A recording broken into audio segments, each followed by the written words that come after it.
One of my very favorite people, Neil Kramer, is back with me again, and I just love the clarity of his thought, particularly around metaphysical issues. He makes them much more accessible and takes them down into a practical realm. And on that note, we're going to speak about something today, among many other things, that has been relegated to bumper stickers, and that is peace.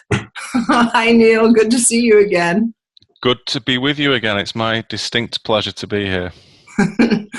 Neil, I thought we kind of strip it down to some real basics of Hermetics. I mean, Mm. this is where I'm coming from these days.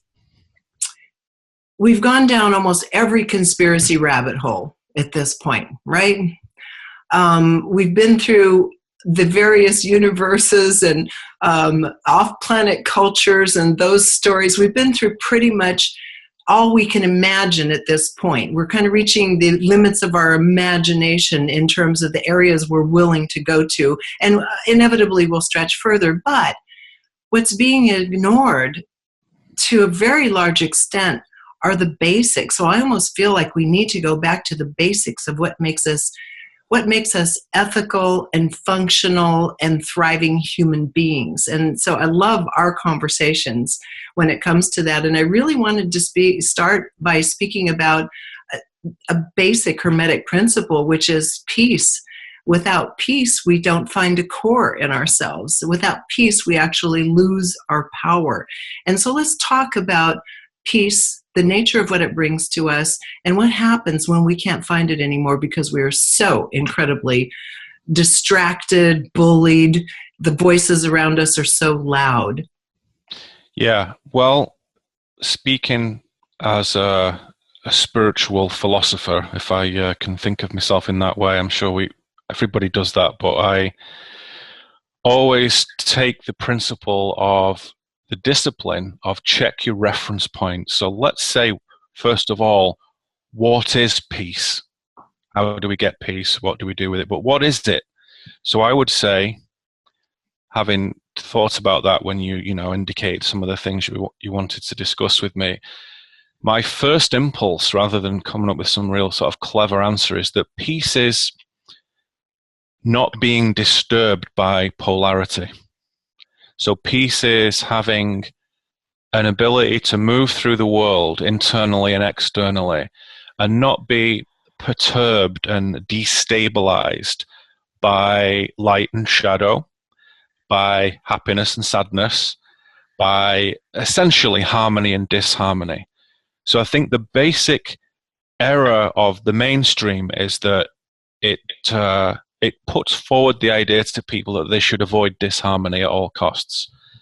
And when I sort of have a go at spiritual places like Glastonbury and Sedona and stuff like that, places I love, as a matter of fact. I was in Sedona just recently.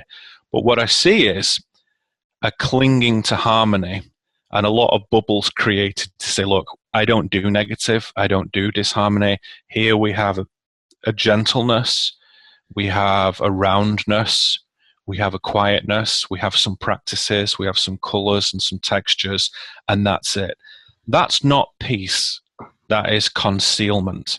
So peace is understanding that equilibrium is another key factor in Hermetic and indeed any spiritual philosophy. So let's just say that for a second. Polarization in this world is used to teach people. In this 3D temporal earth realm, polarization sort of compels you to find a point of balance in your life, to say, okay, what's the balance between contemplative space and doing space? What's the balance between solitude and togetherness? What's the balance between destruction and creation? Because you can't go to one side or the other unless you are able to explore the full spectrum, first of all. So you have to be a push, push, push all the time. And when you've found the edge of each, then you can find the center point and say, okay, I now have found, for example, a good balance in my life of togetherness with special, strong, excellent, high caliber men and women who I love and love me, thank goodness, and solitude. aloneness, which is critically important in any spiritual path, to have that contemplative space. So the polarization of life, of being in the thick of it and feeling totally in a cohesive unit, and then at other times being lonely and isolated or sad, having mapped those extremes quite intensely, I can now draw a center point and say, I've found a point of equilibrium here. So that stuff never pushes me anymore. I never long for togetherness and love. And I never long for solitude and aloneness, because I've found a balance of them. So if you bring that forward in every area of life, we can say then that peace is the living embodiment of equilibrium, where you take it through every day in the smallest ways, in the grocery store, in the bathroom, in the car, and then at conferences and workshops and on TV shows and with luminaries, with the plumber, with the carpenter, with the gardener, with your folks, brothers, with everybody. You bring it forward, not as a thought, but as an embodiment. You're actually embodying equilibrium. And when it's time to bring the hammer down, you bring it down. And when it's time to draw with the feather, you draw with the feather. Neil, that's beautiful.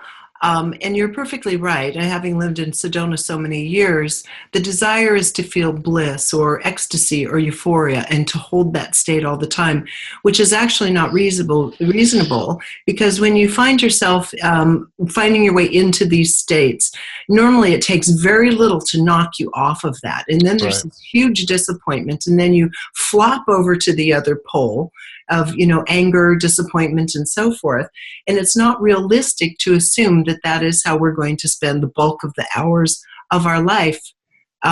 Those are hours we can cultivate, but that place in the middle that's actually highly functional is what you're talking about, that place of equilibrium where you can't be pulled off. And society is ordered right now to disturb the peace, everything about it. So let's talk about that and the functional ways in which we can more effectively interface with reestablishing that equilibrium or peace. Again, balance is the key. So the key to peace is equilibrium. So if you consider your home as your primary temple of spiritual practice, and you consider your work as the primary doing of your spiritual practice, and you consider your relationships with loved ones, with family, husbands, wives, boyfriends, girlfriends, that's the fellowship of your spiritual practice. Those are the three foundations that we all share: home, work, relationship. They are your work put in front of you every day. So the work is not when you go to the sanctuary and sit on a cushion and meditate, which is a nice thing to do. It's not when you go into the desert. It's not when you go into the forest. It's everything all the time. So the real spiritual life is total immersion.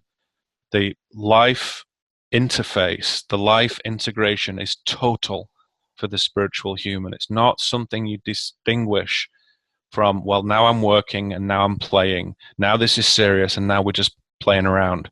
It's not. It's everything, every second, all the time. So you then have to decide upon what outside influences in the world nourish that balance and help you map polarity, and what don't, what are polarizing influences. And the classic example at the moment is our good friend Donald J. Trump as the great avatar of polarization. And my test is that if you think Trump is a bad thing for America, you're not paying attention because you don't understand. So a lot of spiritual people come up to me, especially those who are new to my work and haven't seen the breadth of it, and say, it's so embarrassing having Donald Trump here in this society. And as a European, as sophisticated European with some refinement, you must find it very distasteful to see this uncouth, undignified man in the White House compared to the, very sophisticated figure of like Obama, who was much more dignified in his statesmanship. I said, no, I said, it's the exact reverse. I said, Donald Trump is a test of equilibrium. And what he does is he actually understands what empire is, and he's actually working to dismantle it, which is a very painful process, which has been needing to come for a good 200 years in this country. And no other world leader's touching that. So he gets my vote for that alone. Is he narcissistic? Is he uncouth? Yeah. Is, you know, in the old days, 30 years ago, we'd have just called him a megalomaniac. But you need that sort of rhinoceros, you know, super thickness to even do that role. So it's a test of polarization. So when Trump wins, if you're jumping for joy, which I was, you realize that that's going to sort the wheat from the chaff. It's going to reveal people's fake equilibrium. It's going to reveal people's fragile peace, their very vulnerable harmony that they've got when some figure like that comes in. So when you're trying to block out a figure like that, it's always a revealer of one's true state. Whereas the people I know who I would classify as men and women of great substance and depth all find Trump to be a fascinating exposer of society's conceit, especially in the Democratic Party and the left wing, and those with socialist tendencies are having a terrible problem with this. And as you know, going to the sorts of events and conferences and workshops and the work that you and I do in slightly different spheres, but in the same general field, most people are left wing, most people are liberal. And that, I think, is starting to change now. And so it's like making people say, you know, the left is not the answer. The right is not the answer. There has to be something else. So even as an apparently extreme living example of polarity, of Republican polarity, who is not racist at all, not xenophobic, not bigoted, not sexist in the slightest, and I emphasize that, it exposes the conceit of those who believe they can detect that in others. It's not true. And so this figure only gives to the society if you approach it in the right way. So you have to control the consensus view. You have to say, the consensus view is generally wrong. And when we do this work, whether we're looking at NASA, whether we're looking at science or religion or culture or politics or food, you come to a point where you realize that everything that we've been taught in the mainstream is garbage. You have to wipe that away and start again. And that's the point where humility is necessary. So you can't proceed down this path to equilibrium if you're full of doctrine and dogma and these are the rules and this is what I believe and I'm getting these, and you can't do that. You have to say, I am confident enough as a spiritual entity, a spiritual human being, a spiritual man, to say, I don't know what I am, I don't know what I'm doing, I don't know what this means, and I'm okay with that. And at that point, something will come to later, something opens and wisdom comes inside. Not knowledge, that's purely representational and it has its place, but it's purely symbolic, is knowledge. Wisdom is totally experiential and it will only come in its pure form to the man or woman who has found a good measure of equilibrium. So you can test somebody's wisdom by the amount of equilibrium that they embody. Not talk about, again, that's meaningless. Words, forget it, that they embody.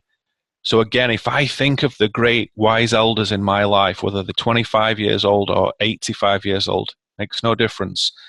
They all have a measure of equilibrium that they have earned and brought about and crafted within themselves.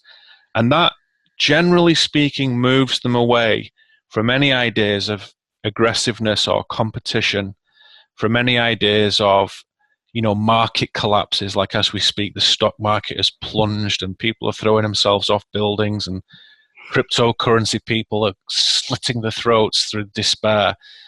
And they're allowing themselves to be drawn into a false narrative that essentially is a stage play. Whereas again, the the person of distinction who has made themselves substantial, says nobody can make me feel anything. My feeling, my contact with reality is mine. And there can be no outside influence on that unless I give my consent to it. So it is an act of will, which I know we're going to come to in a moment. And it begins with humility before power can come. Yes, and I think most people that look at it from the macro perspective, even with the election of Trump to the office of President of the United States, understand that this is a reflection of the collective or the mass unconsciousness. There's something that we as a culture are trying to glean from this experience and either choose toward or choose away from.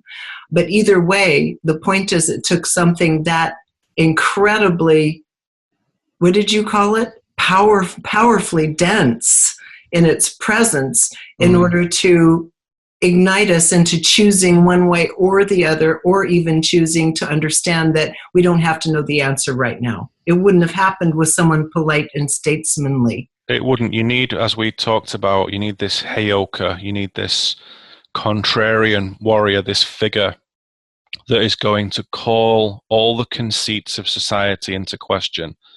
So Trump is a great example of a polarizing figure, simple as that. You know, Obama, if you were a real right-wing conservative, was quite polarizing. But for most people, Obama was not a polarizing figure. Trump is, because he's not an establishment figure, despite his upbringing and his, you know, who he banks with and his corporate backgrounds and whatnot. He's not an establishment figure.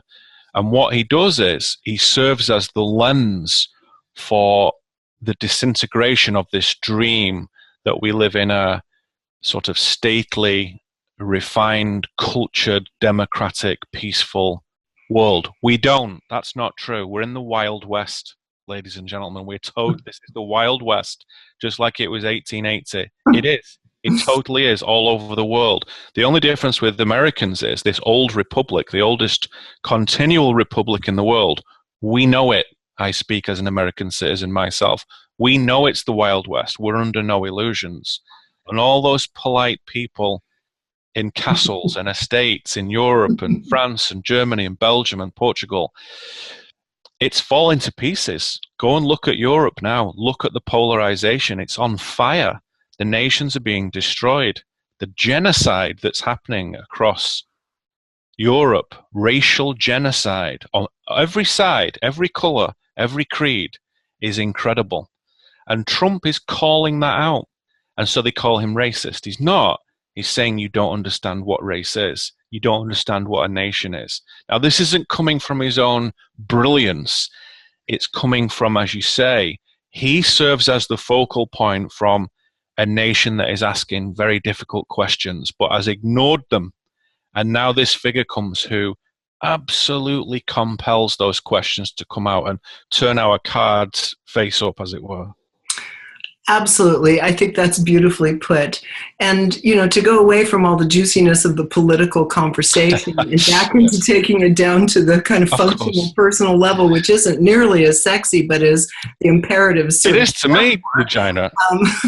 It is super sexy. It is sexy when you get down to it.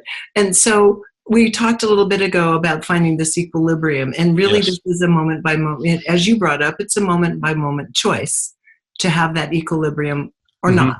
Because you have to engage with it by choice, because otherwise anything can really unsettle any one of us if we allow it to.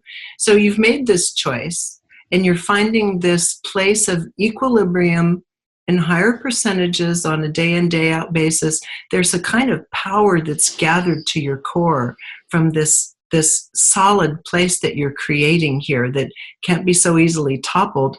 And from that, I wanted to talk to you about one of my favorite topics with you, which is the proper employment of will, because we tend to use it so unconsciously and so egotistically. Let's talk about, in the Hermetic sense of the word, the meaning of the word will and the proper employment of the word will. All will is God's will in the true understanding of European esoteric traditions, including Hermetism. And I think that when you get to the core of it, you come to say it in that plain way. All will is the will of the Creator. But a piece of him, we'll call him for a moment for brevity and simplicity's sake, is taken off and given to the individual as a child of God. So you get a piece, I get a piece, John gets a piece, Mary gets a piece, whatever. And that will is then yours to do with as you wish for 100 years. And you can take it and refine it and uplift it and cultivate it and make it luminous and strong and as an inspiration to others and a beacon for humankind. Or you can do nothing with it. You can in fact destroy it and sort of besmirch it and taint it if you wish, which is also a legitimate path. It's not a path of harmony, but it is something one is free to do in that sense. And yet always that shard is connected to the Creator and shall return to the Creator. And when human will through the mind is brought into a place of equilibrium, then you're connected to both, like big mind, little mind. You're connected to your own animal, primal force, which is legitimate, which is here for a reason. It's not to be gotten away from. But with humility that equilibrium naturally cultivates, you then get this passage to godliness. And by that, I mean a channel to a power higher than oneself. So today you might say that divinity flows inward, but it can't go to those who polarize to the left or to the right. It will only come to the central position. So it will only find itself flowing inward to the human who has found, as we're calling this process, a peace in themselves. And if will is activated too much from self, from the outer self rather, it actually blocks the passage of wisdom. So we can say that wisdom and divinity are very, very closely related. So you could say all wisdom is God's wisdom. All wisdom is the wisdom of the Creator. It's the mysterion. It's the secrets of what creation is and what it's for and how it functions. And if you get out of the way through this delicate balancing act of like a ballet dancer who's so gentle and delicate and yet is tough as old nails, strong as an ox, and yet has this elegance, this elven elegance about them. There's a power in that the barbarian doesn't have. And let's say, the meek librarian doesn't have. You have to have the ability to channel that power, that extraordinary endurance and impact and stamina into a very graceful space. And at that point, which is an exercise that takes typically, I would say, about 49 years, 50 years, if you look at it in 7-year cycles, only the human who is halfway through the journey can say, now I have crafted my knowledge and wisdom and my experience and polarity to a point where I can say that I am exercising will from a higher place. It's no longer for my comfort. It's no longer for my aggrandizement. I don't do this to feel better. I'm not even doing it to heal myself. I'm doing it because I have to do it. It flows through me when I open to it. Just like the sun has to shine. It just does it. That's what it does. So that takes, 50 years of life, and you have to go into a very selfish life and then a very selfless life, neither of which can do it on their own. So to martyr yourself to others is just as disastrous as being a self-indulgent son of a gun. You can't do that. You have to find that central point where what is good for you is good for everything. It's the same thing. I hear you, and I totally agree with you. I would reference it very similarly, the process of coming to a point when you can hear the voice of the higher mind, of the higher self, and allow that to flow through, and that will be done, is very different than the conceited will, and then just pure desire. And this is something I think that's very misunderstood. Desire is at the basis of all creation, of everything. Without desire, there's nothing. Nothing exists. But to have, shall we say, lower desire hooking up with a strong, immature will is where that's what we tend to do in our youth, but where we can really kind of derail ourselves and definitely dull that more beautiful, subtle voice trying to come through. Yeah, and you might say one has to go through those experiences of calamity and sex, drugs, and rock and roll to say, okay, I've stood on the edge. Maybe I even fell over and had to throw a grappling hook back and climb back up over many years. Get myself back and say, okay, I have now mapped that negative, self-centered, dispossessed reality. I now understand it. And then to go too far the other way is to say, I can only have peace, I can only have quiet, I can only have harmony, I can only listen to panpipe music or some god-awful thing like that, is equally disastrous, equally colossally dangerous. And so let's say those two exercises are going to take the average human 25 years apiece. And then at the end of that, you say, okay, I've seen both sides of this now. And when I find the point of equilibrium, something is happening to me. I feel directed. And there's no self-interest in this. I genuinely don't need anything. I'm not looking for anything.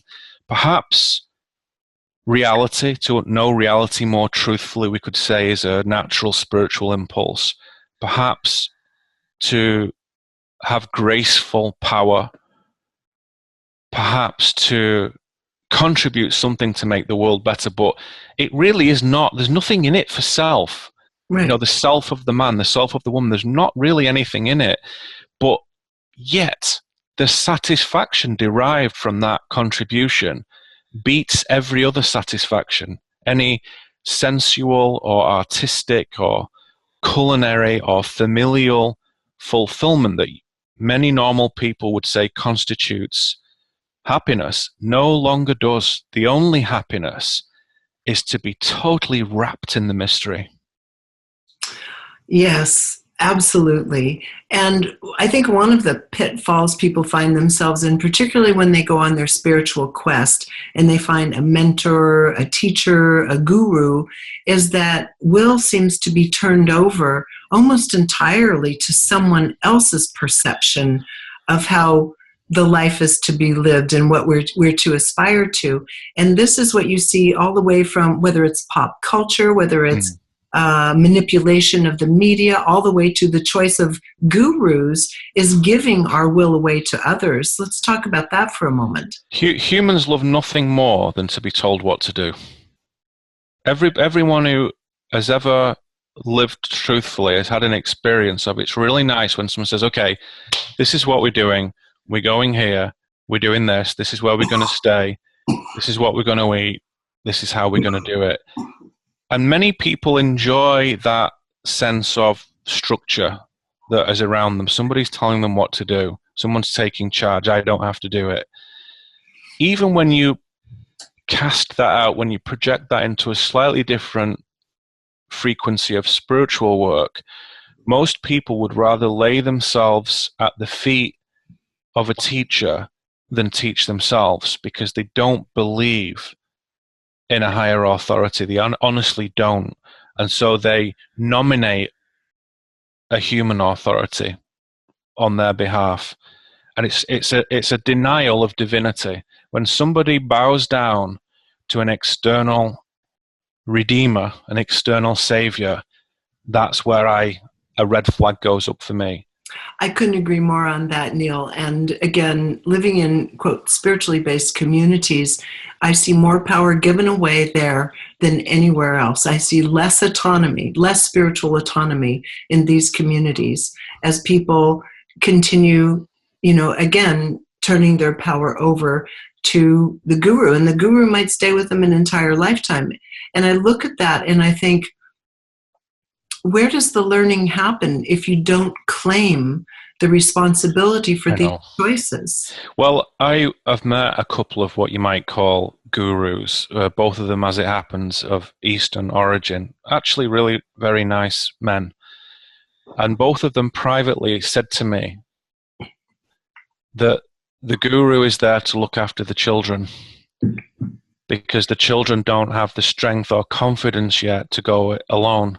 So they knew what they were doing, and they were under no illusions. They weren't, megalomaniac, crazy people who were doing weird stuff and having sex with everyone and driving Rolls Royces. There was none of that old 70s guru malarkey.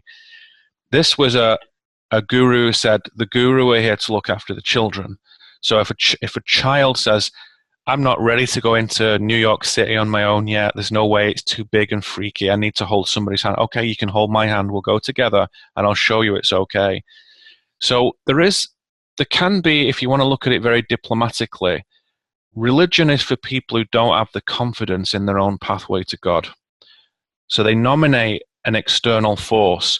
And if that's a benevolent and loving external priest or bishop or shaman or whatever, then that person will know and say, I'm just acting as a focal point here. And I'm quietly always going to encourage these men and women to strengthen themselves and find their own pathway to God. And if they're Christian, they can bring Christ-like conduct into themselves and find Christ that way, not by laying themselves at the feet waiting for his return, but by being like him, as it says in the Gospel of Thomas, perhaps the greatest Christian tractate that there is, in my view. So he says, don't worship me, don't throw yourself down at my feet, be like me. And if you like me, you'll have what I have, which is this connection to the big guy upstairs. It's really simple, folks. So there is a decent path there where the guru, the priest, the bishop, the padre, whatever, can serve as this community beacon and a touchstone for spiritual inspiration.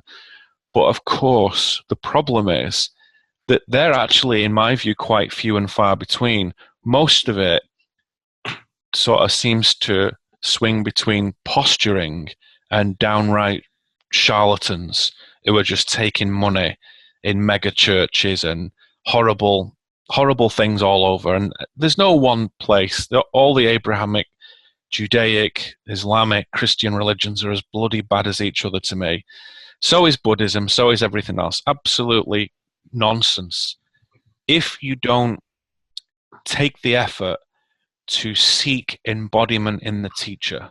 So if people say to me, for example, on that point, how can I tell, Neil, if my priest is a good man? How can I tell if this guru is a good man? How can I tell if my astral teacher, if my spirit guides, how can I tell if this is good? I say, look for embodiment. Do they embody throughout the day, on camera, off camera, on stage, off stage, rowing with the wife, quietly sat in the garden, driving in heavy traffic through Seattle? Are they constantly embodying the work or not? If they're not, then the work to them is a performance that they turn on at a certain time and turn off at a certain time. For me, that's inadequate for a teacher. I could not learn from someone who does it as a performance. So I say, don't submit to the authority of somebody who cannot demonstrate actual total life integration from 1 minute to the next, which means you'll have to spend a little time with them. You'll have to study the material, go away and think about it, meet them, shake the hand, talk to them. All teachers will allow that to happen. And then you can start to formulate that view. And to me, I think you can do it in 5 minutes when you meet somebody. But initially, it might take 5 hours, 5 days, but you can tell. And at that point, you start to say, the real teacher does one thing above all others, which is put forth the idea that individualism is the primary pathway to godliness, a passage to the divinity. Individualism. It cannot be done through external doctrine. It cannot be done through a priest class. There are no nominated men or women that God has appointed as special anything. None. Right. And I think also another way to identify that as to the quality of the person that one might be following is whether or not there is a more doctrinal approach to the information. Follow this. This is the light, the path, the way. And making such claims versus teaching sovereign thinking and self-responsibility. And again, I know you and I are both extremely ordered toward the Hermetic tradition for many years into it, both of us. And it is exactly, as you say, this individual walking of the path that creates that substantial sovereign being. So even as a guru or a teacher, it seems that it would be imperative that that's the primary message. That's what attracts me to Hermetism when I was a 25-year-old, which is the men that I learned with that taught me great wisdom and confidence and nobleness as best as we can do it.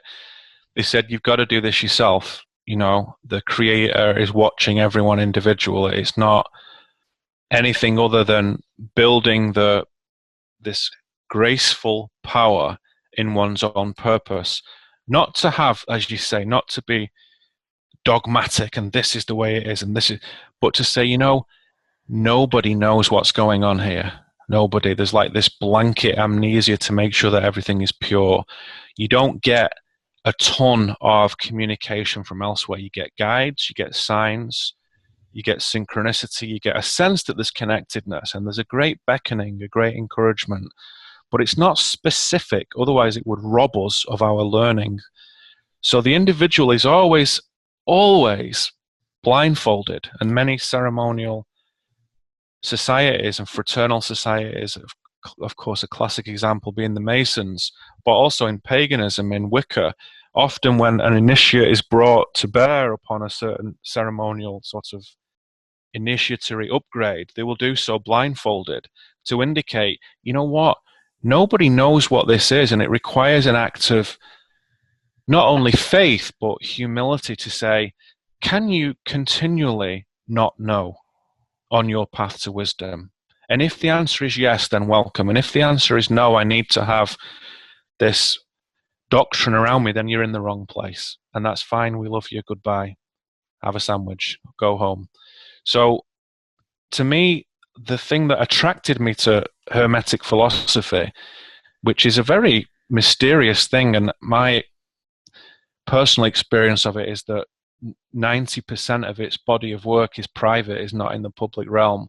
But the thing that attracted me to it was the particular emphasis on it, the individual pathway to divinity. And some people will say godhood, like I'm going to become God. I don't have a problem with that if they want to say that. It's a long path, but whatever, go for it. Godliness is the word that they used in my organization, where you say we take on the ability to channel something pure, and your capacity for purity, not as a moral purity, but as humble purity, humility of knowledge and experience, will determine the quality and the concentration of wisdom that you're able to take in. Say like light, you know, for an eye, if the eye is able to take in a lot of light, it requires a certain strength, a certain aperture to the pupil. And the pupil of Hermetic philosophy equally needs to be able to control that aperture to gradually let more light in. Because if you do it too much all at once, it burns you. And it sends people, I've seen it send people to the loony bin who are in institutions who went mental because they saw too much too quickly, just like we see in a science fiction film. I've seen it with my own eyes. So it must be a gradual process.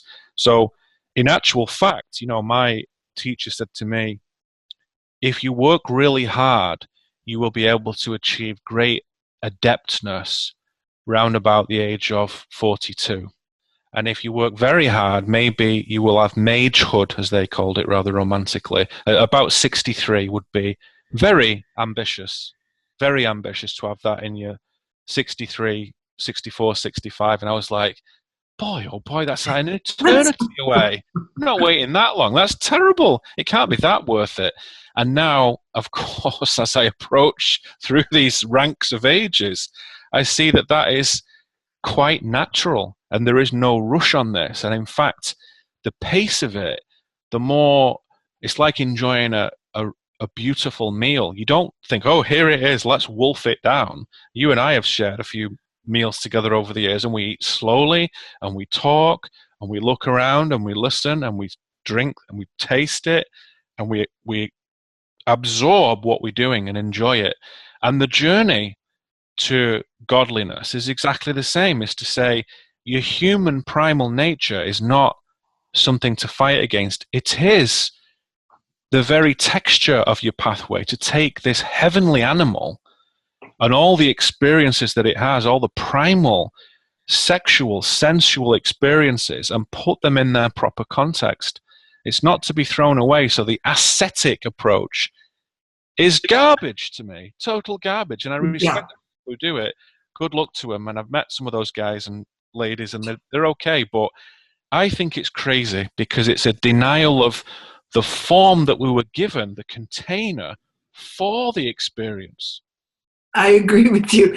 And I also agree it does take, I have noticed over my own journey of over decades now, there's no end to the learning. I don't believe in enlightenment. I don't believe on being a master or becoming a master. I believe in being a continually evolving work of art. That's what our lives are, from lifetime to lifetime. Beautiful. I love it. It takes so many years to just see how we're responding to one thing and wait for another piece of the puzzle to come in, for it to become cohesive and coherent and start making sense to us. And so that individual journey can't be bypassed.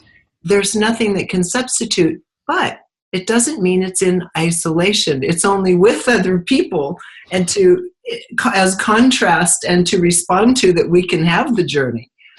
I teach a system that I have called the Supernal Path. And in the Supernal Path, we say that really the only way to adepthood is with the presence of other adepts in your life. It can be done alone, but it takes many thousands of years, and it's a long, slow journey. But when other adepts, physically, you have proximity to them, you see them, you touch them. Like I often say, if you can't smell them, you're not close enough. So you got to have those people in your life, and their embodiment is the teaching. So it's like the teach by example. I mean, the Jesuits say that, and they have their own challenges, but it's a beautiful principle. Teach by example. Mm-hmm. Watch what the father does. Watch what the mother does. Not what they say, what they do. Is the congruency with those things or not? And in the people that I worked with, adepts that brought me through my stages of being a wanderer, and then a neophyte, and then a practitioner, and now an adept in my own self, I would say, that's 30 years work at least. And that's with the proximity of other adepts. Without that, you're talking 60 years work. So if you started when you were 20, you're going to be 80 by the time you reach adepthood. And that's natural. So the school, the tradition of having a foundation of reliable, trustworthy, high-caliber men and women to meet with on a regular basis is the motivator, not through knowledge, but by embodiment. That you see what they do when they face trepidation or harmony or joy or death or grievance. And as people live and die, you're taking it through the order of your own people, and you see an excellence that is never glimpsed in the mainstream, never on any screen or page, never. But in the places that I studied, and now I am furthering that by creating those places again in a new way, you're given a pathway to adepthood through the availability of other adepts. And my quality bar for what constitutes an adept is very, very high. And so you're talking about, we're struggling to identify more than 20 people, which is a fantastic problem to have. So 20 people I could say in the world I would classify as adepts, that I would be happy to take aspirants who come across my path and say, let me introduce you to this woman. Let me introduce you to this man. Not 500 and not 10,000, because we meet a lot of people, don't we, in our work. Most of them, they are wandering in their path and they are discovering gems and they're uncovering things and they chronicle us, which is beautiful. But the adept who has a true aspirant's thirst for this equilibrium is rare, because it's a path of sacrifice and a path of total devotion. So it's very, very rare. And those who make that choice will sacrifice other things, other securities, other comforts will disappear. So most people don't do it because it's too difficult. But those who do it embody this this pathway to divinity, and there's no substitute for it. It's almost exactly the same as it was 2,000 years ago in 2018. There's no distinct difference. The technology's changed nothing. You still physically have to be there. You have to be there, and it implies great patience, and that's not something that we're encouraged to live into on this planet, is patience. It takes years. And the thing is, lest someone think this sounds like a I think you say a dour journey. That is not the case. There is nothing more sublime and juicy than walking into the mystery of yourself and spending years trying to understand and see reflections from the higher aspect to the lower aspect and find this middle place in your own self, this middle ground. That's life. That's life playing out around you every day. And that is a mystical and juicy mystery. Beautifully put, if I may say. Absolutely, exactly right. And that is open to everybody. And as you say, the high points, the low points, the tragedies, the triumphs, all of that priceless spiritual material is in front of you every day. And it's not defined for some people in a way that they can identify it. They don't have the definition and the resolution to quantify it properly, because there's no adepts around them to help them with that. What if they got YouTube? What if they got some books? What if they got an occasional seminar or something? You've got to do the best you can, but there is no substitute for the actual physical proximity of other adepts who could not even be in that position had they not found equilibrium. So they won't be big heads with it. They won't be, full of themselves in any way. I've never met an adept who is arrogant. I've never met an adept who does not have grace. And I've never met someone who can, on the one hand, take control of a room of people and spellbind them, and on the other hand, stand at the back like a grey wallflower, completely content. They have nothing to gain. They are there just purely to witness. Absolutely. Neil, I so enjoy our conversations. What I'd like to do, if you're up for it, is maybe in a couple months' time, come back and talk to you about the other subjects that I would love to get into with you, which is creativity and what creativity actually means and what that expression through our animal being means to our own growth and development and to our contribution to the world, and also the subject of grace. Grace is one that's very, I think, it's been sidelined almost completely in today's culture. And as a result of losing grace, we lose beauty in its truest essence. So talking about creativity, grace, and beauty, can we come back and have that conversation? I'll pay you to come back. I'll pay you to do that. I would love to talk about those things. And they're so ultra-dimensional. There's so many, we'll use your word, juicy aspects to that we could go on and on about that. We'll have to be very disciplined to say only the most important and leave everything else out, or we'll run out of time. I agree. Well, until next time we have dinner together or do this together, I thank you so much. Any final comments before we sign off? Go and take a look at neilkramer.com, have a look at the website, and if you want to follow my suggestion of being in the room with some adepts, come and see me in September at the Omega Institute in upstate New York. Wonderful. That's it. They'll make it. When is it? In September, you said? I can't bring the dates to mind. It's okay. It'll be on your website. It's on neilkramer.com. If you look at events, it's September 2018.